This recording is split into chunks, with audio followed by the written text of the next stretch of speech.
चलिए आज बात करते हैं 16वीं सदी के भारत की। एक तरफ एक विशाल मुगल साम्राज्य जो हर चीज को अपने नीचे लाने पर तुला था, और दूसरी तरफ एक छोटा सा राज्य मेवाड़ जो अपनी आज़ादी के लिए अड़ा हुआ था। ये कहानी है हल्दी घाटी की, एक ऐसी लड़ाई की जो सिर्फ जमीन के लिए नहीं बल्कि जमीर के लिए लड़ी गई। कवि श्याम नारायण पांड्य ने क्या खूब लिखा है। ये पंक्तियां हमें सीधा उस लड़ाई के मैदान में खींच ले जाती हैं। इनसे पता चलता है कि मेवाड़ के शेर महाराणा प्रताप सिर्फ खड़े होकर जंग नहीं देख रहे थे, नहीं, वो तो खुद एक तूफान बन चुके थे जो अपने दुश्मन मान सिंह के खून के प्यासे रणभूमि में कहर बरपा रहे थे। तो इस पूरी गाथा को अच्छे से समझने के लिए हम इसे 6 हिस्सों में देखेंगे। सबसे पहले मेवाड़ का वो शेर कौन था, फिर हल्दी घाटी में आखिर हुआ क्या था, उनके साथ लड़ने वाले वो हीरो कौन थे, क्या प्रताप का पीछे हटना वाकई में एक हार थी, और लड़ाई के बाद क्या हुआ, और आखिर में उस पीली मिट्टी में ऐसी क्या बात है जो आज भी लोगों को अपनी ओर खींचती है। चलिए इन सारे सवालों के जवाब ढूंढते हैं। तो चलिए शुरुआत करते हैं इस कहानी के नायक से, महाराणा प्रताप, और ये भी समझते हैं कि आखिर ये टकराव शुरू ही क्यों हुआ। देखिए, ये सिर्फ 2 सेनाओं की लड़ाई नहीं थी, बिल्कुल नहीं। ये तो 2 अलग अलग सोच की टक्कर थी। एक तरफ थे महाराणा प्रताप, मेवाड़ की आन बान शान, जो अपनी मिट्टी के लिए कुछ भी करने को तैयार थे, और वहीं दूसरी तरफ थे शहंशाह अकबर, जिनकी नजर पूरे हिंदुस्तान पर थी और वो अपने रास्ते में किसी को भी आने नहीं देना चाहते थे। तो अब सीधा चलते हैं उस दिन पर, 18 जून 1576, वो दिन जब हल्दी घाटी की पीली जमीन 2 बड़ी सेनाओं के खून से लाल होने वाली थी। अगर सिर्फ गिनती देखें तो ऐसा लगता है कि मुगलों का पलड़ा भारी था। आमेर के राजा मान सिंह के अंडर उनकी सेना मेवाड़ की सेना से काफी बड़ी थी। लेकिन इतिहास ने हमें बार बार एक ही बात सिखाई है कि जंग सिर्फ गिनती से नहीं, जिगरे से जीती जाती है। और हुआ भी कुछ ऐसा ही। महाराणा प्रताप के सैनिकों ने ऐसा जबरदस्त हमला बोला कि मुगल सेना में भगदड़ मच गई। उनके आगे और बाएं हिस्से की टुकड़ियां पूरी तरह से बिखर गईं और कई सिपाही तो जान बचाकर मैदान से ही भाग निकले। ये लाइनें उस मंजर को हमारी आंखों के सामने ले आती हैं। सोचिए, महाराणा प्रताप की तलवार बिजली की तरह चमक रही थी, एक पल यहाँ तो दूसरे ही पल कहीं और। हर तरफ बस दुश्मन के कटे हुए सिर ही नजर आ रहे थे। लेकिन एक बात साफ है, ये लड़ाई सिर्फ एक इंसान की नहीं थी।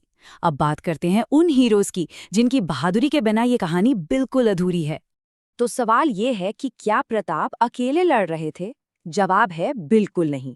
उनकी सेना ऐसे ऐसे गुमनाम हीरों से भरी थी जिन्होंने मेवाड़ के लिए अपनी जान हथेली पर रख दी थी। और इनमें सबसे पहला नाम आता है हकीम खां सूरी का। जरा सोचिए, एक अफगान मुस्लिम मेवाड़ की सेना का सेनापति बनकर एक राजपूत राजा के लिए लड़ रहा था। ये एक ही बात इस लड़ाई की पूरी तस्वीर बदल देती है। ये साबित करती है कि ये लड़ाई हिंदू मुसलमान की नहीं थी, ये लड़ाई थी अपनी धरती की, अपने स्वाभिमान की। और फिर कहानी में आता है चेतक। वो सिर्फ एक घोड़ा नहीं था, वो एक वफादार साथी था।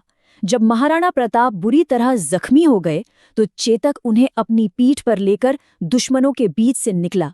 एक 25 फुट चौड़ा नाला फांद गया और अपने मालिक को महफूज जगह पहुंचाकर ही उसने अपने प्राण त्यागे। और फिर हुआ वो बलिदान जिसने शायद लड़ाई का रुख ही पलट दिया। झालामान ने देखा कि उनके राजा दुश्मनों से घिर गए हैं और घायल हैं। उन्होंने एक पल भी नहीं सोचा, प्रताप का मुकुट और राजचिन्ह छीनकर खुद पहन लिए। धोखे में आकर पूरी मुगल सेना उन पर टूट पड़ी। इस तरह झालामान ने अपनी जान देकर अपने राजा को और मेवाड़ के भविष्य को, दोनों को बचा लिया। अब आते हैं उस सवाल पर जिस पर बहुत बहस होती है, वो पल जब प्रताप ने युद्ध का मैदान छोड़ा। क्या ये एक हार थी या फिर एक बहुत बड़ी रणनीति का हिस्सा? देखिए, इसे मैदान छोड़कर भागना समझना एक बहुत बड़ी गलती होगी। ये एक सोचा समझा फैसला था, एक टैक्टिकल मूव। प्रताप के सरदारों ने उन्हें जोर देकर समझाया कि मेवाड़ को बचाने के लिए उनका जिंदा रहना सबसे ज्यादा जरूरी है। ये लड़ाई का अंत नहीं था, ये तो बस एक चैप्टर का अंत था। हल्दी घाटी का युद्ध तो एक दिन में खत्म हो गया, लेकिन मेवाड़ का असली संघर्ष तो अब शुरू होने वाला था। आज तक ये सवाल उठता है, हल्दी घाटी में आखिर जीता कौन? मुगल पक्ष कहता है कि जीत उनकी हुई क्योंकि मैदान पर कब्जा उनका था। वहीं मेवाड़ का तर्क है कि मुगलों का जो असली मकसद था, यानी प्रताप को पकड़ना या मारना, वो तो पूरी तरह से नाकाम रहा। कहा तो ये भी जाता है कि मुगल सेना में इतना खौफ था कि उन्होंने प्रताप का पीछा करने की हिम्मत ही नहीं की। असल में हल्दी घाटी अंत नहीं बल्कि एक लंबी लड़ाई की शुरुआत थी। अगले 6 सालों तक प्रताप ने अरावली की पहाड़ियों से मुगलों की नाक में दम कर दिया। वो लगातार छापामार हमले करते रहे और उन्हें कभी चैन से नहीं बैठने दिया। और फिर 1582 में आया दिवेर का युद्ध। ये एक ऐसी जबरदस्त जीत थी जिसने मेवाड़ का लगभग पूरा खोया हुआ हिस्सा वापस दिला दिया। ब्रिटिश इतिहासकार कर्नल जेम्स टॉड ने इस बात को क्या शानदार तरीके से कहा है।